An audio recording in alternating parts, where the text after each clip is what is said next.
à la cérémonie de lancement pour la chaîne 2.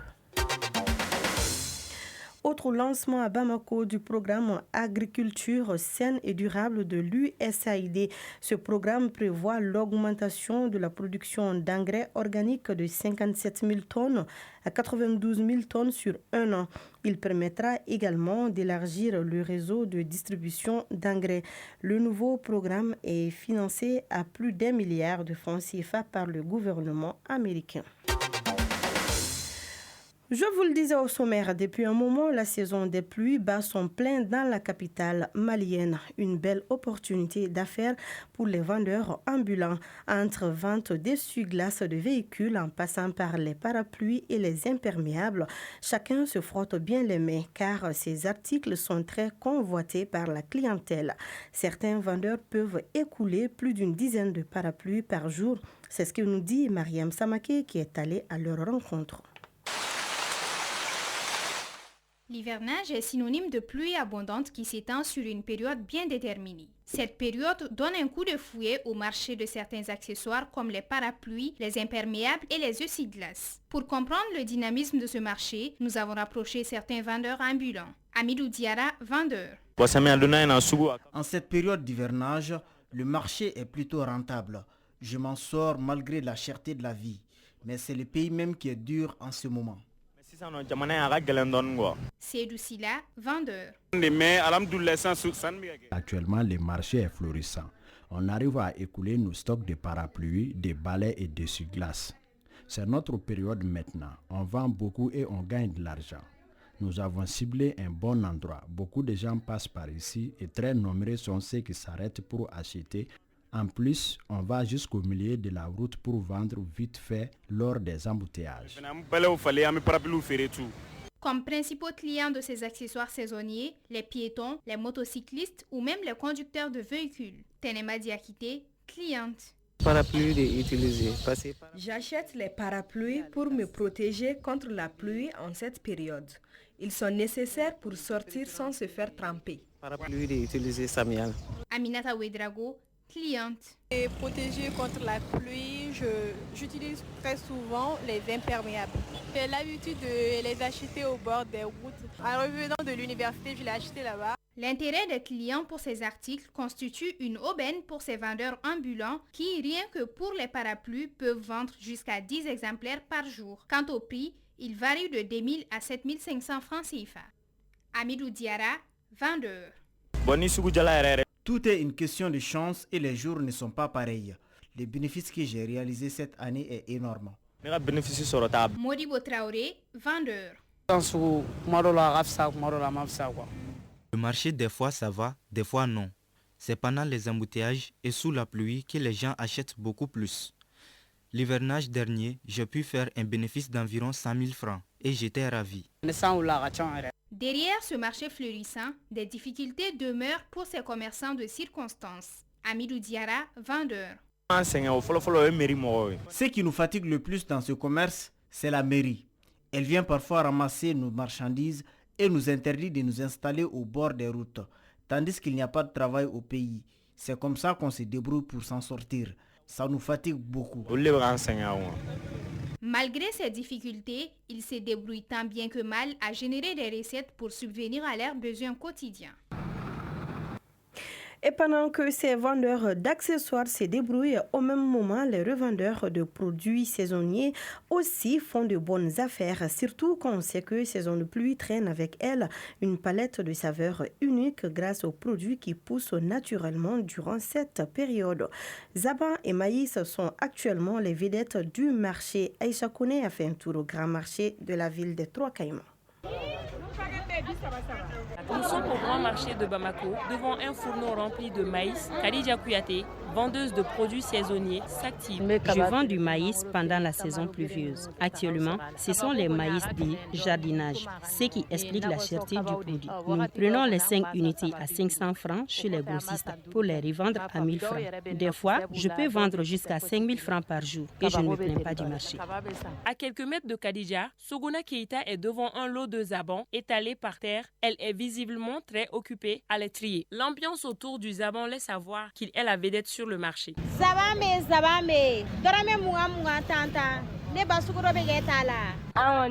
Je vends du zaban au Woninda. Actuellement, nous achetons le sac à 7500 environ. Les petits sacs de 50 kg sont à 5000 ou 4000 francs. Après, on les trie pour les revendre en détail. Beaucoup de gens l'achètent et le transforment en jus, en bonbons ou le faire sécher pour la bouillie. Le zaban est surtout apprécié à cause de son goût aigre et sucré. Si les vendeuses se frottent les mains, force est de constater que les clients aussi se régalent avec ces produits qu'on ne trouve qu'en cette saison. Maguette Maï, qui nous vient du Sénégal, est une grande consommatrice du zaban. Quant à Mama Diarra, il préfère plutôt le maïs frais. Au Sénégal, le zaban est appelé mad. On le consomme de différentes manières, en jus ou à l'état naturel. Mais beaucoup le préfèrent assaisonné avec du sel et du sucre. J'aime le maïs tout parce que le nutritif est bon et sucré. Oumou Sakiliba est nutritionniste. Elle nous parle des bienfaits de ces produits. Les bienfaits de ces produits sont multiples.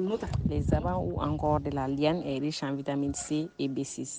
C'est un remède naturel aux multiples bienfaits pour la santé. Il est apprécié pour ses propriétés curatives et énergisantes. Ça favorise une bonne digestion et qui sont bénéfiques pour la santé des yeux. Le maïs fournit une source d'énergie durable pour les activités physiques et intellectuelles. Le maïs et le zaban offrent une multitude d'avantages, tant sur le plan gustatif que financier. À présent, à 12 heures passées de 10 minutes, nous ouvrons la page internationale de cette édition juste après ça. À présent, le tour d'horizon de l'actualité internationale. Et c'est avec vous, Djeneba Djigiba, bonjour. Bonjour Fatou. Au Nigeria, au moins 13 personnes tuées lors des manifestations selon des ONG. Oui, ces 13 personnes ont été tuées hier lors des manifestations de masse au Nigeria contre la crise économique qui frappe le pays. Les autorités ont confirmé la mort de 4 manifestants dans l'explosion d'une bombe et l'arrestation de centaines d'autres. Les forces de sécurité ont tiré des coups de feu et des gaz lacrymogènes pour réprimer les manifestations de masse qui ont eu lieu à travers le pays. Des milliers de personnes, principalement des jeunes, se sont rassemblées dans les rues pour protester contre la pire inflation que le pays ait connue depuis une génération. La foule exigeait la fin de la crise économique qui fait de la population du premier producteur, le pétrole d'Afrique, l'une des plus pauvres du monde. Et pendant ce temps, au Soudan, rescapé d'une attaque de drone, Burhan refuse toute négociation. En effet, le général Abdel Fattah al-Burhan ne négociera plus avec les forces de soutien rapide. Le chef de l'armée soudanaise a pris cette décision après avoir survécu mercredi dernier à une attaque de drone dans l'est du pays. 5 personnes ont péri dans cette attaque qui n'a pas été revendiquée dans l'immédiat. Nous ne nous battrons pas en retraite, nous ne nous rendons pas et nous ne négocierons pas, a déclaré Burhan. Et au même moment, le corps du chef du Hamas, Ismaël, arrive à Doha. Oui, le corps d'Ismaël Haniyeh est arrivé hier dans la capitale qatari de Doha en provenance d'Iran. La dépouille du chef du Hamas sera enterrée ce vendredi après des funérailles organisées dans la capitale iranienne de Téhéran. Un grand nombre de personnes en deuil et d'officiels, dont le président iranien Massoud Pezeshkian, étaient présents lors de la cérémonie. Cette nouvelle attaque accroît les tensions dans le Moyen-Orient après un attentat d'Israël sur Beyrouth, la capitale libanaise, mardi soir. Et pour boucler cette page, échange inédit de prisonniers entre la Russie et les Occidentaux. Tout à fait, les services de sécurité turcs ont été au centre d'un échange de prisonniers entre la Russie et les Occidentaux, dont les États-Unis à Ankara. En Turquie, l'annonce a été faite hier par le président turc. Cette opération, la plus importante de l'ère post-guerre froide, concerne 26 personnes issues de 7 pays. Elles étaient détenues dans les prisons russes et occidentales. Plusieurs personnes de diverses nationalités ont été libérées dans les deux parties. Le président américain a salué ce grand échange de détenus entre occidentaux et russes. Joe Biden a placé la libération des Américains détenus à tort à l'étranger en tête de son programme de politique étrangère pour les 6 mois précédant son départ. Merci Djeneba Djigiba pour ces précisions. Retour à présent chez nous pour parler du 31 juillet, journée de la femme africaine instaurée depuis 1974 lors du premier congrès de l'Organisation panafricaine des femmes qui s'est tenue à Dakar au Sénégal. La date historique de 1962 est souvent retenue pour cette journée car ce jour-là, à Dar es Salaam en Tanzanie, des femmes de tout le continent africain s'étaient réunies pour la première fois et avaient créé la première organisation de femmes, la conférence des femmes africaines, CEFA. Cette année, la dite journée est célébrée au Mali sous le thème éducation d'hier et celle d'aujourd'hui. Alors, l'occasion est bien propice pour faire un zoom sur les anciennes de l'enseignement. Awa Kamara nous dresse le parcours de deux enseignantes de générations différentes.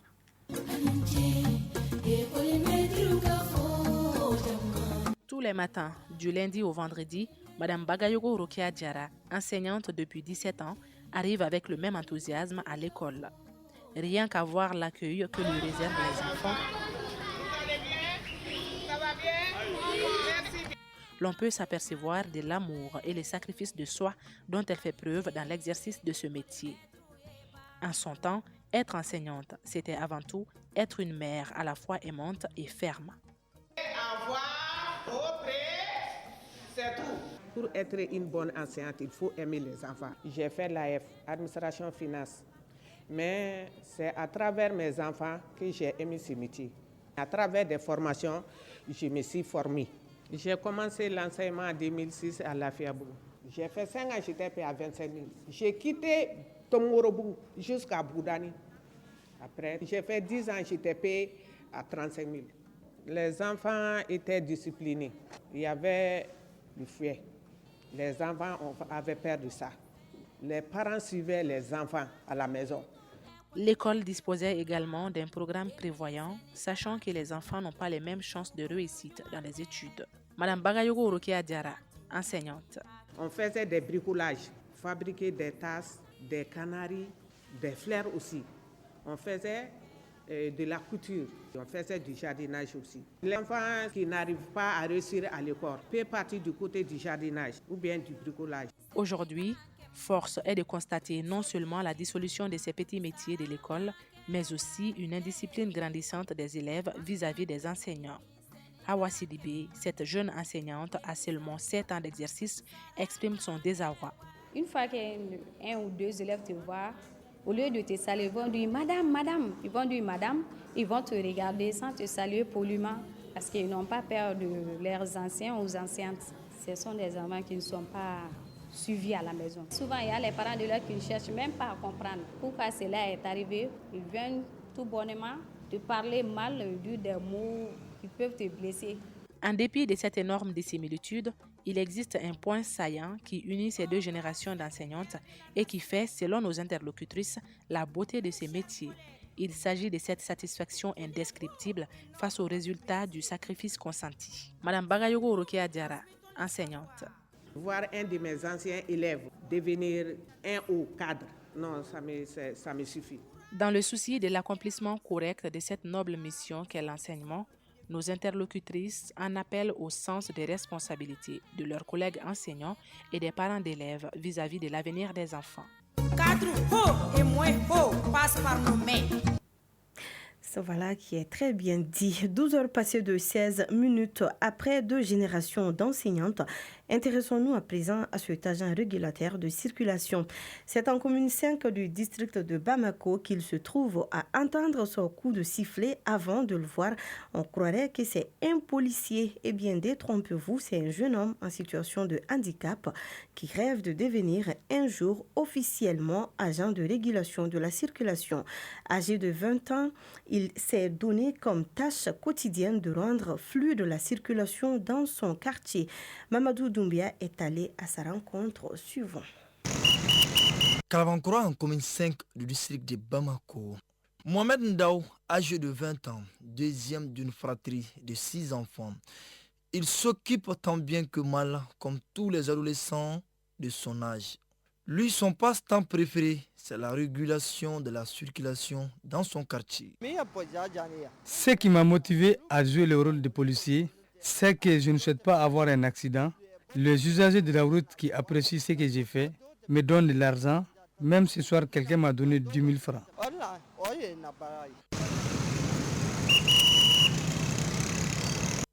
Depuis mon enfance jusqu'à aujourd'hui, je suis dans ce travail. Mes parents m'ont dit d'arrêter, mais je n'arrive pas à laisser ce travail. L'aurez-vous sûrement remarqué, Mohamed est une personne en situation de handicap. Et pourtant, ce handicap ne le freine dans aucun de ses plaisirs, nous confie sa maman. Aminata Kanouté. Des gens qui comprennent Mohamed dans ce travail, mais d'autres ne le comprennent pas. Beaucoup de gens disent qu'ils maîtrisent ce travail. Le rêve de Mohamed Ndao, c'est d'enfiler un jour le costume de policier, poursuit sa mère. En effet, depuis l'âge de 9 ans, il nourrit cette ambition malgré les efforts fournis par la famille pour l'orienter sur un autre secteur d'activité. Aminata Kanouté. S'il quitte une intersection, il va à une autre. Parfois, les policiers lui disent de partir, mais il revient. Donc, je ne fais que prier pour lui. Badra Alou Ndao. Il fait seulement la régularisation de la circulation. Même s'il faut, le ministre de la Jeunesse, il lui prend Mohamed de lui mettre à une formation de la circulation. Si c'est possible, si il peut le faire, ça nous fera plaisir. Boubacar Dolo et Fatoma Diarra sont des usagers de la route. Ils apprécient la démarche du jeune garçon et l'encouragent vivement à continuer sur cette voie. Il doit être encouragé. Chaque fois que moi je passe, vraiment je le vois en train de réguler la circulation. Ce n'est pas ma première fois. On va essayer de parler aux autorités pour qu'ils puissent voir le petit là, s'ils peuvent récompenser son travail. Comme dirait l'autre, à chacun sa passion, l'essentiel est de la vivre pleinement en toute légalité. Mohamed Ndao peut bel et bien servir d'exemple à sa génération dans le processus d'édification du Mali croix. D'après le slogan, chacun a un rôle à jouer.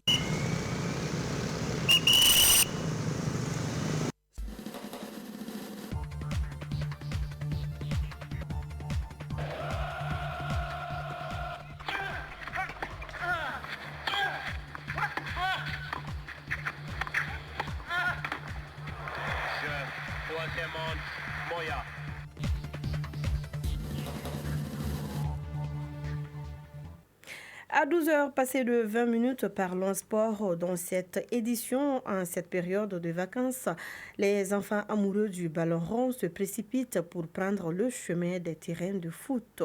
Des retrouvailles vacancières qui sont appréhendées d'une manière spéciale par les jeunes. Pour la plupart d'entre eux, les moments de cours les séparent et les plongent dans des mondes différents où les week-ends même sont utilisés pour les devoirs ou repos. L'occasion pour eux est venue de se défouler sur les différents terrains de football. C'est ce que nous dit Moussa Diabaté. Vivre ensemble, partager de nombreux moments sur et en dehors des terrains permet au club de créer un réel esprit de cohésion chez les jeunes. Sam Doumbia, directeur technique de Mali Sport. À cette période de vacances, nous avons adapté nos programmes à savoir 4 jours d'entraînement. Les gamins sont très bien motivés. Ils aiment tous le football. Pour que la pratique soit accessible à tous les enfants, ces derniers sont répartis par classe d'âge et selon les catégories, les débutants, les poussins et les benjamins. Baba Ag Erlaf, joueur au Mali Sport. Ma motivation, c'est d'apprendre le foot, m'amuser, faire beaucoup de choses, les tactiques, les dribbles, les techniques de jouer, les passes, contrôle, on nous apprend tout ça ici. De nos jours, les parents n'hésitent pas à inscrire leurs enfants pour jouer au football. Mamadou Fofana, parent d'un jeune joueur de football. En plus de la santé, le centre de foot est un lieu d'éducation et de formation pour les enfants. Ils apprennent au fur et à mesure les techniques de jeu et améliorent leur connaissance du football, toute chose qui les éloigne des mauvaises pratiques. Le football est connu pour être le sport roi au Mali. Le basketball est aussi l'une des meilleures disciplines pour certains jeunes. Adjatene Nimanga, basketteuse au KFC. Les entraînements se passent très bien. Je souhaite devenir une basketteuse pour représenter le Mali. En effet, durant les mois de juillet et août, les centres de formation de basketball refusent du monde. Dr Abdoulaye Doumbia, responsable du centre de basketball Calaban Sport. Pendant les vacances, on peut se retrouver jusqu'à 300 enfants souvent. Il faut savoir aussi que le club a un slogan qui est éduqué à travers le sport. Et on a des programmes spécifiques pour ces enfants. Et nous, on profite de s'occuper de ces enfants et pour les donner des notions d'éducation, des notions sportives. Babarou Nyangandou, coach de basketball au Calaban Sport. Comme ça, ok? On fait toujours la passe au niveau de la voie. On travaille toujours en équipe avec les enfants. Donc pour les apprendre seulement à apprendre le basket, mais aussi à se divertir entre eux. Kankou Keita, parents des jeunes basketteurs. Par exemple, déjà les enfants, ils passent toute la journée à regarder la télé. Bon, souvent, il faut le faire sortir pour faire des activités sportives. Genre, ça amuse aussi les enfants. Durant 3 mois, les jeunes rangent leurs cahiers et stylos et s'adonnent à la pratique du sport sur les terrains.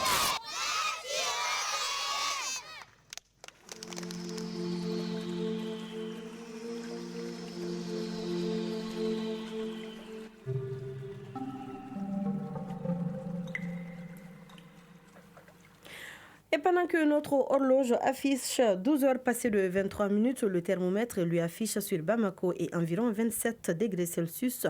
La maximale sera de 28 degrés Celsius. Le soleil lui finira sa course à 18 heures passées de 58 minutes. Et ceci met un point final à cette édition que j'ai eu le plaisir de vous livrer. Je suis Fatou Djabi, mise en onde Diala Samake, réalisation Tanavet Sangare, Balkissa Kamate, coordination Nyanya Aliou Traoré et Salimata Dao. Quant à moi, je vous dis à très vite sur la FM Leader de Bamako. D'ici là, prenez soin de vous car chaque heure de vie est une chance et chaque jour est une grâce. Que la grâce d'Allah soit avec nous. Et Marcel Tessunke a assuré la mise en ligne. Excellente prière de vendredi à tous.